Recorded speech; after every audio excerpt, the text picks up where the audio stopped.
కక్షపూరితంగా కేటీఆర్పై కేసులు పెడుతున్నారని బీఆర్ఎస్ నాయకులు పుట్ట విష్ణువర్ధన్, రాజీవ్ సాగర్లు కాంగ్రెస్ ప్రభుత్వంపై మండిపడ్డారు.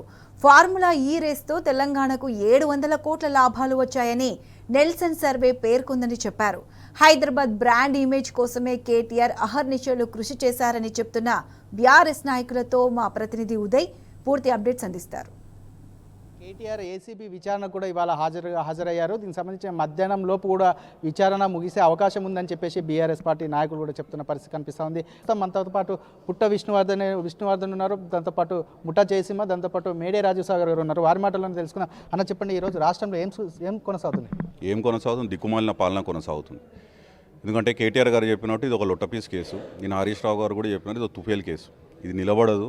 మాకు పూర్తి విశ్వాసం ఉంది న్యాయ వ్యవస్థ మీద, జ్యుడిషియరీ మీద పూర్తి విశ్వాసం ఉంది. 100% కేటీఆర్ గారు కడిగిన ముత్యంలాగా ఈ కేసులో నుంచి బయటకు వస్తారు.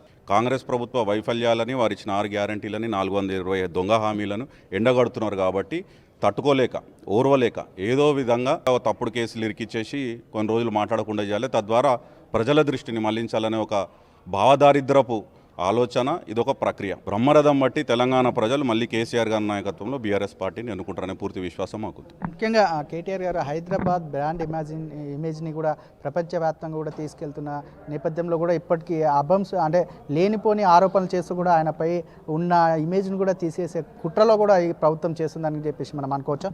100% కేటీఆర్ గారు చేసిన నేరం ఏందండి? ఫార్ములా ఈ లాంటి ఈవెంట్తోని ఉద్యోగ ఉపాధి అవకాశాలు పెరగాలి, ఇక్కడ యువతకు పెద్ద ఎత్తున పెట్టుబడులు రావాలి అని చెప్పేసి ఇట్లాంటి ప్రోగ్రామ్ని ఒకటి తీసుకున్నారు. ఒక మేలు జరిగింది, గత సంవత్సరం 700 కోట్ల రూపాయల మేలు జరిగింది అని నియల్సన్ అనే ఒక అంతర్జాతీయ సంస్థ రిపోర్ట్ ఇచ్చింది. కాబట్టి ఆ ఈవీ సమ్మిట్లో దాదాపు 14,000 కోట్ల పెట్టుబడులు వచ్చినాయి, ఉద్యోగ అవకాశాలు కల్పించారు. ఒక 2030 సంవత్సరం వరకు టార్గెట్ ఏముండే అంటే ఒక 50,000 కోట్ల పెట్టుబడులు ఆకర్షించాలి. ఈ ఎలక్ట్రానిక్ వెహికల్ సమ్మిట్ ప్రతి సంవత్సరం ఈ రేస్ నిర్వహించి ఆ రేస్ చుట్టూ ఒక వారం రోజులు మన తెలంగాణ ప్రభుత్వం ఎట్లాంటి ఇన్సెంటివ్స్, ప్రోత్సాహకాలు ఇస్తుంది, ఎందుకు మనం ఇండస్ట్రీని అట్రాక్ట్ చేస్తున్నాం, ఒక ఈవీ ఎలక్ట్రిక్ వెహికల్ హబ్గా తెలంగాణను మార్చాలని చెప్పి అక్కడ మోమిన్పేటలో కానీ, ఇక్కడ దివితిపల్లిలో కానీ ఎలక్ట్రానిక్ క్లస్టర్స్, వెహికల్ మ్యానుఫ్యాక్చరింగ్ క్లస్టర్స్ని క్రియేట్ చేసి పెద్ద ఎత్తున పెట్టుబడులు ఆకర్షించే ఒక బ్రహ్మాండమైనటువంటి ప్లాన్ ఇది, ప్రణాళిక ఇది.